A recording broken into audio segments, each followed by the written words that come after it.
हाँ तो बच्चों, आज हम लोग पढ़ेंगे वृत्तांत लेखन। वृत्तांत लेखन क्या है?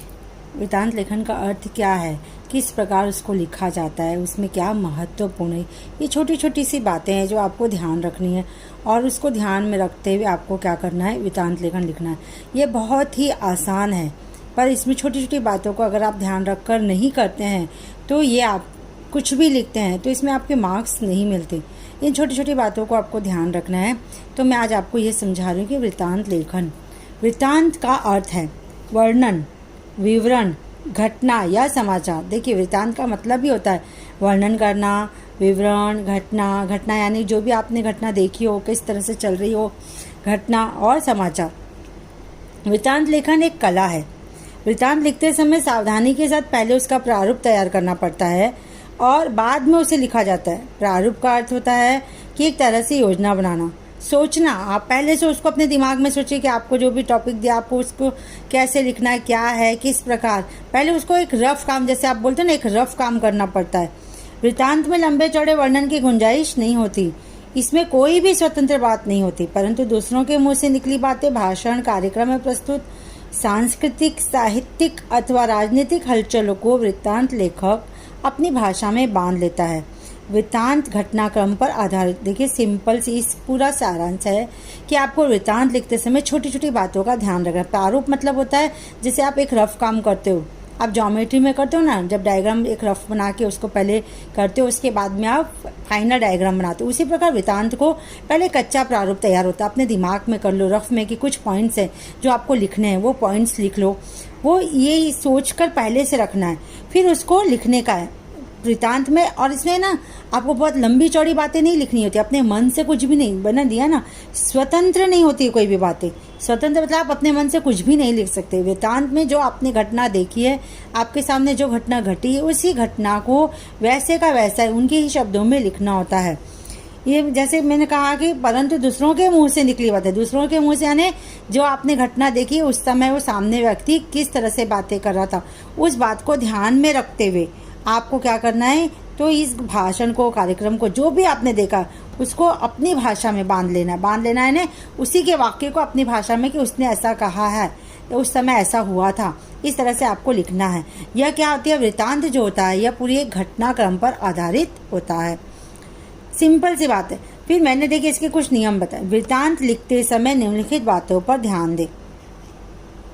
सबसे पहले बात क्या होती है, सबसे पहले दिए गए वृत्तांत के विषय को समझे और उसका कच्चा प्रारूप। तो मैंने पहले भी समझा दिया कि पहले तो आपको समझना होगा कि वृत्तांत में जो भी टॉपिक दिया गया वो क्या है, उसके बारे में आप कितना जानते हो, क्या है, कैसे लिखना है। कभी कभी आपको शिक्षक दिवस पे पूछा जाता है, कभी बाल दिवस पे। सबसे पहले याद रखना है कि बाल दिवस कब मनाया जाता है, शिक्षक दिवस कब मनाया जाता है, उसकी तारीख क्या होती है, ये भी बहुत महत्वपूर्ण होता है। गांधी जयंती आता है, आपको गांधी जयंती पर लिखिए आपके विद्यालय में मनाए, तो आपको दिनांक याद होना चाहिए। वो छोटी छोटी बातें आपको पहले याद करके एक अच्छा अपने दिमाग में सेट करो, या तो कहीं रफ में पेंसिल से लिख के रखिए। फिर क्या करना है, वृत्तांत में केवल महत्वपूर्ण बातें ही लिखें, मूल अर्थ से भिन्न बातें छोड़ दें। कल्पना का सहारा न लेकर मात्र तथ्यों का ही विवरण लिखना चाहिए। देखिए, सिंपल से आता है कि मूल बातें, मूल यानी जो जरूरी बात होती हैं, जो बात जरूरी होती है, बस वही। मूल अर्थ से भिन्न, मूल से यानी उससे हटकर कोई बात आपको नहीं लिखनी है, केवल वही बात लिखनी है जो जरूरी है। कल्पना का सहारा यानी आप अपने मन से कुछ भी सोचकर इसमें मत डालिए। आपने जो देखा है घटना, उसी घटना को ध्यान में रखते हुए आपको उसका क्या लिखना है, विवरण लिखना है।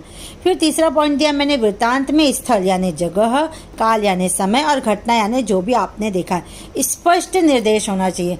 मतलब आपको ये सारे, इसका समावेश होना ही चाहिए। वृत्तांत लेखन में इसका समावेश अति आवश्यक है। फिर घटनाओं के वर्णन में बातों को बढ़ा चढ़ाकर नहीं लिखना चाहिए। सही बात है, यहाँ हम बातें नहीं कर रहे हैं, यहाँ हम वृत्तांत लिख रहे हैं। जो जरूरी बातें वही लिखिए, किसी भी बात को बढ़ा चढ़ाकर आपको उसको प्रस्तुत नहीं करना चाहिए। फिर है वृत्तांत में घटनाक्रम के अनुसार अनुच्छेद होना चाहिए, यानी पैराग्राफ। घटनाक्रम के अनुसार आपको पैराग्राफ बनाना चाहिए। विवरण के अनुसार शीर्षक देना चाहिए। यह शीर्षक छोटा सा परंतु सार्थक और आकर्षक होना चाहिए। शीर्षक मैं आपको आगे समझाऊंगी किस प्रकार से देना चाहिए, लेकिन वह हमेशा छोटा सा होना चाहिए, दिखने में अच्छा होना चाहिए और आकर्षित लगना चाहिए। वृत्तांत में व्यक्ति विशेष की प्रशंसा न कर उसके महत्वपूर्ण कथनों का उल्लेख करना चाहिए। सही बात है कि वृत्तांत लेखन में किसी व्यक्ति की प्रशंसा नहीं करनी है आपको, उसके द्वारा कहे शब्दों को उसने किस तरह से प्रस्तुत किया और किस तरह से बोला, उसके शब्दों को आपको क्या करना चाहिए, प्रस्तुत करना चाहिए, बताना चाहिए। यही वृत्तांत लेखन की विशेषता होती है। देखिए, मैंने एक छोटा सा वृत्तांत लेखन का उदाहरण आपको देना चाहा है कि आपको दिया है, अपने विद्यालय में मनाए गए गांधी जयंती समारोह पर वृत्तांत लिखिए। वृत्तांत में स्थल, काल और घटना का उल्लेख कीजिए। देखिए, सिंपल सा दिया है मैंने, आपने आपके स्कूल में भी आपको कराया होगा या नहीं कराया होगा। समझिए कि अपने विद्यालय में गांधी जयंती कब आती है, गांधी जयंती वो पहले याद रखना है। मैंने देखिए एक छोटा सा शीर्षक जो बोला था ना, इस तरह से अगर आप तैयार कर लेंगे कि आपके स्कूल के मुख्य अतिथि कौन थे और स्कूल का नाम, और लास्ट में क्या लिखना है, तिथि। तिथि मतलब कि गांधी जयंती कब होती है, 2 अक्टूबर। देखिए, मैंने यहाँ पे 2018 का डाला है और मेरे अतिथि हैं डॉक्टर APJ अब्दुल कलाम। आपके विद्यालय में जो भी अतिथि आते हैं आप उनका नाम लिखिए, आपके विद्यालय का नाम लिखिए। मैंने यहाँ पेंसिल से लिखा है कि एक छात्र या छात्रा द्वारा, जब ये घटना मैं लिख रही हूँ तो वो घटना कौन लिख रहा है, एक छात्र भी लिख सकता है, छात्रा भी लिख सकती है, कोई भी लिख सकता है। मैंने चाहती लास्ट में आप ये लिख सकते हैं। अब ये कहाँ है, देखिए अभी आपको क्या दिया था, वृत्तांत में स्थल, काल और घटना। मैंने इसी में आपको स्थल भी दे दिया, काल भी दे दी, घटना में लिखूंगी और ये जगह भी हो गई, अतिथि भी हो गई और तारीख हो गई। इतना कुछ तो मैंने ये दे दिया है। फिर अब मैं नीचे आती हूँ। अब मेरा विद्यालय, देखिए विद्यालय और विद्यालय का नाम लिखा है। पहले पैराग्राफ में मैंने विद्यालय और विद्यालय का नाम लिखते हुए गांधी जयंती कब मनाई जाती है तो वो लिखते हुए इस कार्यक्रम के अतिथि कौन थे ये लिखा है। दूसरे पैराग्राफ में मैंने जब अतिथि आए तो किस प्रकार उनका स्वागत हुआ, क्या किया, और वो लिखा है। तीसरे पैराग्राफ में अतिथि के द्वारा कहे गए कुछ शब्दों को मैंने इसमें बताने की कोशिश की। उन्होंने गांधी जी के बारे में कुछ शब्द कहे, वो शब्द लिखे और उस तरह से उनके भाषण को मैंने प्रस्तुत किया।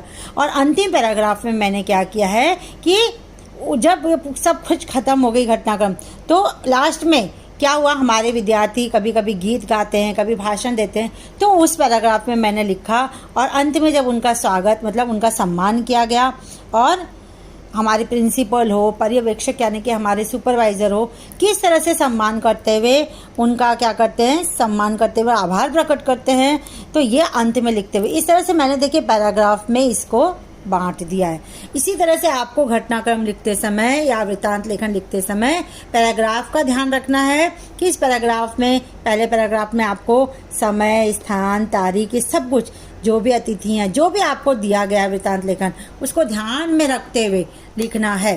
ध्यान से देखिए। फिर दूसरे पैराग्राफ में अतिथि आए, उनका स्वागत किया गया। तीसरे पैराग्राफ अतिथि के द्वारा कुछ शब्द कहे गए या आपके प्रिंसिपल के द्वारा कहे गए, किसी के भी द्वारा, जो भी आपको इस पैराग्राफ में लिखना है। और अंत पैराग्राफ में आपको उनका आभार प्रकट करते हुए कुछ शब्द कहने। इस तरह से आपने ये वृत्तांत लेखन लिखा। ये बहुत ही सिंपल और सरल तरीका है। आप लिखने की कोशिश करिए, बस नियमों को याद रखिए कि आपको इसमें क्या क्या देना है और सिर्फ वही लिखिए जो आपने उस समय देखा है या आपके विद्यालय में किया गया है। कुछ भी आपको दिया जाए, कोई भी टॉपिक, उसको पहले ध्यान से अपने दिमाग में पेंसिल ले लीजिए, डेट लिखिए, समय लिखिए, कहाँ पे हुआ लिखिए, अतिथि कौन थे, पहले उसका एक कच्चा प्रारूप बनाकर फिर आप जब उसको लिखने शुरू करते हैं, क्योंकि कभी कभी हमें जो चीज़ पढ़ते याद भी आ जाती है, फिर हम उसको बाद में लिखने पड़ते तो कुछ बातें हमें भूल जाती, तो उससे अच्छा उसको एक तरह से तैयार कर लेना चाहिए और उसके बाद हमें क्या करना चाहिए, ये वृत्तांत लेखन लिखना चाहिए। मैं उम्मीद करती हूँ कि आपको ये ज़रूर समझ में आ गया होगा और आप अच्छी तरह से वृत्तांत लेखन लिख सकते हैं। आप सभी का धन्यवाद। देखिए, मेरा ये जो चैनल है मैंने आप लोगों के लिए ही बनाया। आप लोग इसमें, आपको अगर लगता है कि मुझसे कुछ त्रुटि हुई तो आप वो भी बता सकते हैं और आप मेरे चैनल को पसंद भी कर सकते हैं, लाइक कर सकते हैं, सब्सक्राइब कर सकते हैं। आपका बहुत बहुत धन्यवाद। नमस्ते।